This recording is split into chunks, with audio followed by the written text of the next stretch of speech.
Can you imagine the first pitch that Adam McKay did for The Big Short? It's like, okay, yeah, I directed Step Brothers, Anchorman, but I want to make a movie about the burst of the real estate bubble. Based on the book by Michael Lewis and directed by Adam McKay, The Big Short tells the true story of a handful of investors who bet against the U.S. mortgage market in 2006 to 2007. Through their own research, they discovered how flawed and corrupt the market is. The movie stars Christian Bale, Steve Carell, Ryan Gosling, Brad Pitt, and many others. Now, The Big Short is one of those movies that's been on my watch list for, years at this point, right? And I actually bought it not too long ago on sale for $4.99, Blu-ray, right? Like, why not? Why not give it a shot? It still sat there. It still sat there for many, many months.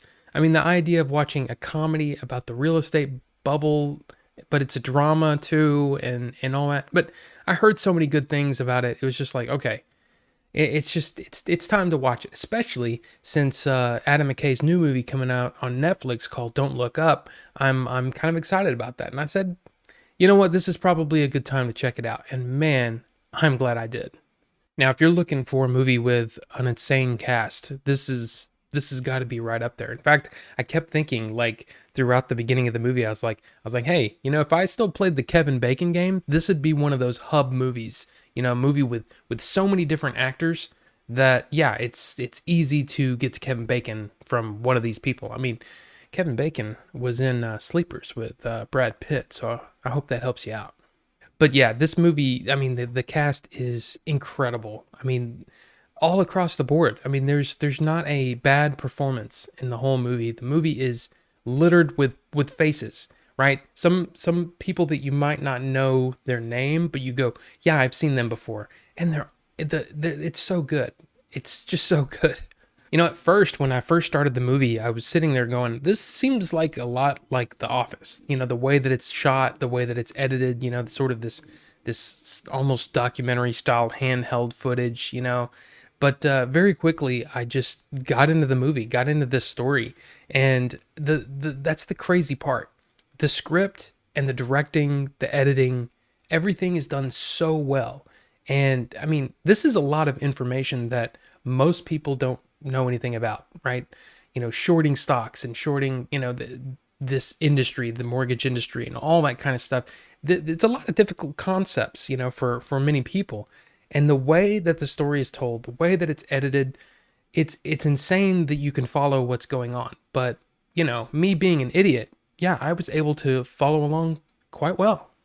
The story itself it's honestly a tragedy, but you've got this comedy, and the wit, the wit in the writing it's so sharp, that it's in a way it's almost jarring, and it kind of this juxtaposition of this very tragic thing that's going on, this terrible thing, that is happening in real life, mixed with this humor and this levity and this comedy that's going on. It's weird. It's almost jarring, right? Because it's just a lot to take in.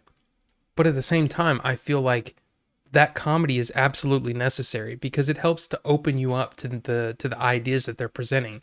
The way that they shoot over to some random person and they explain a little piece of the puzzle, right? So you can understand what's going on. It's amazing stuff.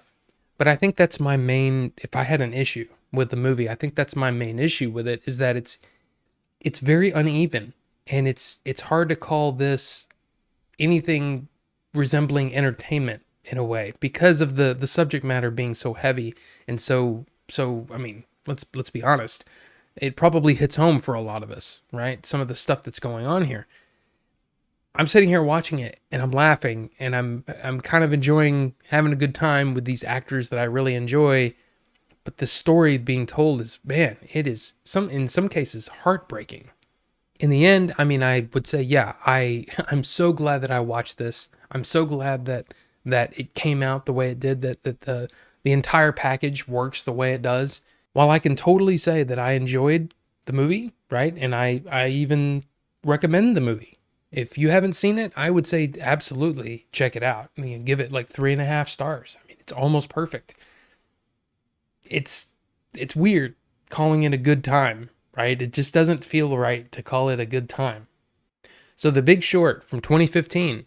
Yeah, I'm kind of curious what everybody thinks about it. So leave those comments down below and we'll discuss it because that's a lot of fun. So thank you all so much for watching and we'll see you on the next one. So The Big Short. Have you seen this movie? What do you think? All right, bye.